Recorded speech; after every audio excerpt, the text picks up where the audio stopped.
So I haven't posted on this channel for like a year and a bit, but I thought I would do a little book video of like some of my favourite books and why I love these books and yeah, everything about my favourite books. But before I start rambling, I'm gonna fill you in since what's happened since my last little video. So I'm now in my third year. I'm now in my last semester of my degree. I've got a month left until I finish, which is absolutely mad because I swear it feels like a month ago I was crying, getting driven up. I saw Sabrina Carpenter in concert. I got my first tattoo in December. It says I Know the End. It's my favourite Phoebe Bridgers song. I got a haircut. I now have little bits. I had a mental health crisis, so that was fun. And yeah, I think that's pretty much everything that's happened. 2 things that has been consistent: no boyfriend, no first case. Huge slay. But yeah, here are some of my favourite books. The first book I'm going to show about is Daisy Jones and the Six. This has got to be one of my favourite books of all time at the moment. I read it 3 years ago when I just started university. I think it must have been like winter time, and I was like really looking for like books with a certain aesthetic, like 70s rock and roll, and I picked this up, saw it on TikTok, and I was like, I want to read this because whoever made the video was like really selling it to me, and so I read it, and I've got like loads of highlighting and stuff. I think my favourite bits are just the way that Taylor Jenkins Reid writes, and some of my favourite bits is I love Karen's friendship with Camilla. That is one of my favourite things, and it's also shown really well in the show. I love how also in the show they don't make Karen in the book, she kind of dislikes Daisy, but in the show she's like in awe of Daisy. And she loves Daisy. Also, like, Riley Keough plays an amazing Daisy Jones. Also, if you want to know what I'm looking at, I have a picture right there of my favourite book. Also, that noise, you are in a shoebox. But yeah, this is one of my favourite books. I'm obsessed with it. I love the way that she writes, and I'm also obsessed with like the format of interviews. So you get each character's like account of what has happened, and just like the way that she describes things, like there's a bit where Billy talks about Daisy's eyes, and he says, I knew people always talked about how blue Daisy's eyes were, but that day was the first time I really noticed them. They were so blue. And then later he says they look like the dark blue in the middle of the ocean, like deep water, and like it just shows like his adoration, I guess, for Daisy, which I really love. I've also written a song about Daisy and Billy's relationship, which is on my channel, so if you want to look at it. It's called Gold. It's out there.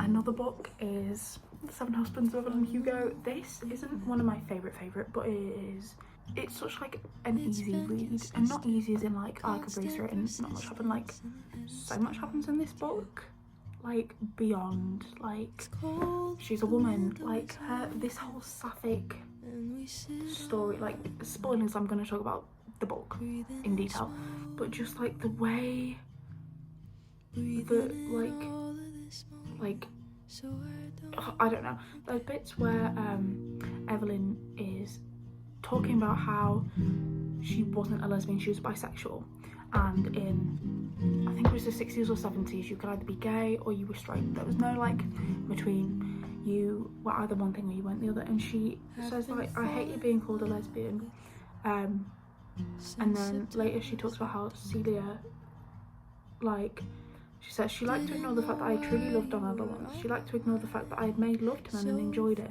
She liked to ignore it until the very moment she decided to be threatened by it.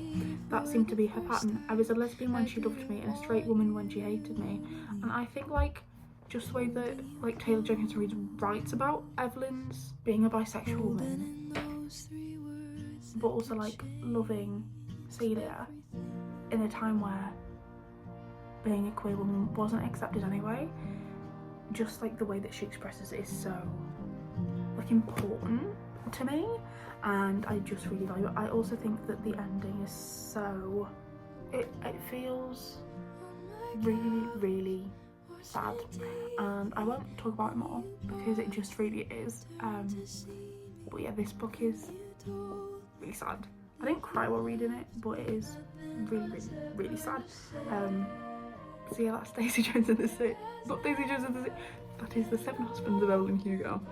So a book, more like book series that I really love is Heartstopper.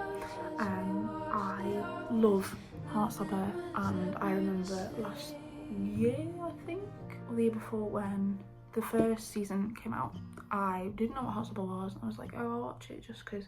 And I watched it and I was like, okay, so this is one, so cute and adorable, and two, like realistic to like a queer experience in a British school, regardless of if it's a grammar school or a, you know, standard state school, whatever. Like, it sticks to it, because I think the normalisation of homophobia in state schools is so, like, people don't talk about it. Like, I remember when I was in school and people were so homophobic for no reason. They'd be like, oh, that's gay, this is gay, that's gay. Like, just because we've moved on in time. Like, this was only 2019. Like, just because times happen doesn't mean the homophobia towards people has changed. Like, it still stays, and it's especially noticeable in England and in state schools and any schools really. I love this book series, because I think what Alice Oseman really talks about, she not only talks about queerness really well, and talks about Darcy and Tara, and like Darcy's struggle with accepting who she really is because of how her mum treats her. Like, that's really important, because just because like all these characters in these shows are like, oh my god, we're queer and we're being accepted by our family, like Darcy doesn't have that. I also love how there's a trans character, Elle. She's a trans character, she's a black trans teenage girl, and it's only mentioned that she's trans a few times. She is so much more than being trans, which I think people need to focus on, especially like in this state, in this country. Like, there's so much debate over trans and non-binary people's lives, and I think that people need to not only focus on them as like queer or gender fluid or however they identify, but like these are people at the end of the day, and them not being seen as people, I think, doesn't happen a lot in media. So I'm really, really glad that Alice Oseman shows Elle as a normal teenage girl, rather than, oh my god, she is trans, this is all she ever is. No, Elle is, she's an artist, she reads, she has a huge crush on Tao, and yeah, I just really love that. I also love the discussions around mental health, specifically with Charlie in volume 4. That was very important to me. It came at a very hard time for me. I love how, like, the conversations around what happens to Charlie, it's not a, he does it because he feels this way, or this is a one-size-fits-all with what happens to him. It's a, he does it because he feels this way, but other people do it because they feel this way. That is the boss. But now, like, I love this. I love conversations. I love that these characters are able to communicate with each other. I love so much about the Heartstopper series, but I want queer women to have love stories like this. Desperately. Another book that I've not finished it, because I'm reading it in like bits, because it's not like a full flowing story, it's biographical. It's the book Everything I Know About Love by Dolly Alderton, and I got this right before I turned 20 last year, and I think it's just a very important book to me because it changed the way that I viewed growing up and growing older, more importantly, and just growing throughout my 20s, because I think I was so scared of being not a teenager. I was like, oh my god, what am I gonna do?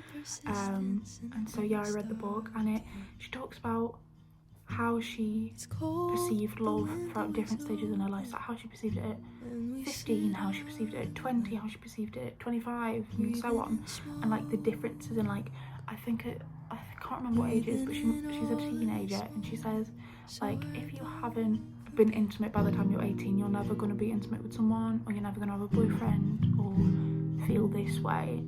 Whereas, like, the way she views love at, like, say 25, she talks about platonic and romantic, and she values platonic love more than she does romantic love. And I just think that these are things that, like, aren't talked about for growing girls like me, I'm a growing girl despite the fact that I'm 5'4", but I love the book because it's so brutally honest as well. I love when I understand it's biographical, so it is going to be brutally honest, but I love when books and pieces of literature are so brutally honest you feel like, oh, it feels like this has been taken from my head. So yeah, that's everything I know about love. One of my other favourite books, I don't have it with me, I've left it at home, is The Ballad of Songbirds and Snakes by Suzanne Collins. Now, I read this like 2 weeks before that I saw the film, because I was like, I want to read it, I want to have a deep understanding of the book before I see the film. And I'd had it for like a year beforehand. I was just like, I just didn't read it, I had a reading block. And I read the book, and I think like it shows Snow's character more than the film does. Obviously I know they can't show like an inner monologue in a film without a voiceover and without it being cheesy, but like Snow's inner monologue and the way he thinks about Lucy Gray and the way he's possessive of Lucy Gray is so much clearer in the book. Like he says at one point that he wishes Lucy Gray was still in the Capitol Zoo because at least then he'd know where she is, whereas in District 12 he can't locate her, he doesn't know where she is at all times. And I really like admire Suzanne Collins' writing and how she's like, this is a villain in the making, like this is how possessive he is. And I also love how in the epilogue, like if you haven't read the book, this might be a bit of a spoiler, but I love how in the epilogue she says that she could fly around District 12 all she liked, but her Mockingjays would never bother him again. And I love that because both Katniss and Peter have elements of Lucy Gray and Sejanus. Oh my god, but like the bit that really made me go oh my god is Snow moving into Sejanus' house and his parents becoming Snow's parents. And I wish that they showed that in the film. I wish that was what my phone lost storage. I wish they showed parts of that in the film because that would have, I think, shown Snow's ability to be evil and his lack of care for others and how hungry he is for power. Yeah, that's all really I have to say about the Ballad of Songbirds and Snakes before I was really cut off by my phone. Finally, my favourite, like, I think it's gonna consume me when I finished it, but I watched the movie when I was 15 years old purely because I heard that Anne Hathaway's accent was dreadful, and it was awful. This woman did not convince me. She was from Leeds one bloody bit, okay? And so I was like, whatever, but I really love the storyline of these two people and how they're connected through one day a year for 20 years. And I had this book on my to be read for ages. I even had it in my wardrobe from, like, in the village where I'm from, there's a little bus stop that was transformed into like a little library and it has loads of books in, so I got One Day from there, and it's at home but it's all like tatty and gross and I wanted a fresh copy, but I've beef with Waterstones because I can't remove the Netflix sticker because it's stuck to the cover and it's actually part of the cover. Then I watched the show and let me tell you about this. I watched the show and I cried my eyes out. I didn't cry my eyes out when I watched the film, cried my eyes out when I watched the show. Amber Commod is the most perfect Emma Morley I have ever seen. Like, Anne Hathaway's nothing in comparison. Sorry Anne, but you're not. Amber Commod encapsulates what it's like to struggle in your 20s and what it's like to feel like you're like blowing in the wind in the middle of bloody nowhere in England and you've lost yourself and you kind of hate yourself and you're in a friendship with someone who doesn't treat you the way that you deserve. Like, Amber Commod is incredible as Emma Morley and beyond, like, in awe of her performance. And also Leah Woodall, an incredible Dexter. I really fell in love with him and also like empathise with him, which I didn't in the film because like the Dexter in the film, it was just like Jim Sturgis was not like, he convinced me, but like I wasn't like, I didn't feel sorry for him, if that makes sense. Like I wasn't like, oh, whereas Leah Woodall, like I actually like his Dexter I empathise with so much, because he'd just been like torn apart. He did a degree that he couldn't really do anything from. He didn't really know what he wanted to do.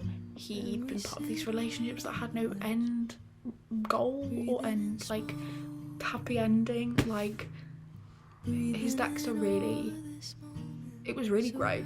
And yeah, one of I think one of the best series ever. And so when I started reading this, I'm only on I'm only on page 39, but from what I'm reading, this show is so spot on.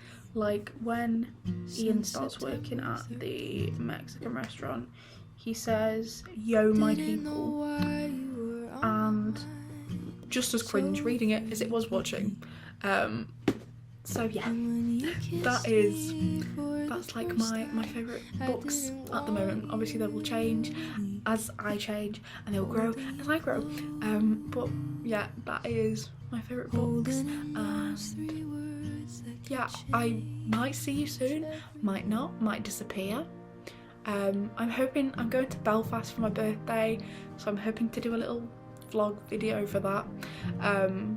Not for your enjoyment, more for me, more so I can look back and be like, oh, remember this time I went to Belfast for my 21st, because I'm going to be 21, which means I'm going to be 22 next year, and I can finally post Taylor Swift on my story. I'm so excited, just for that really.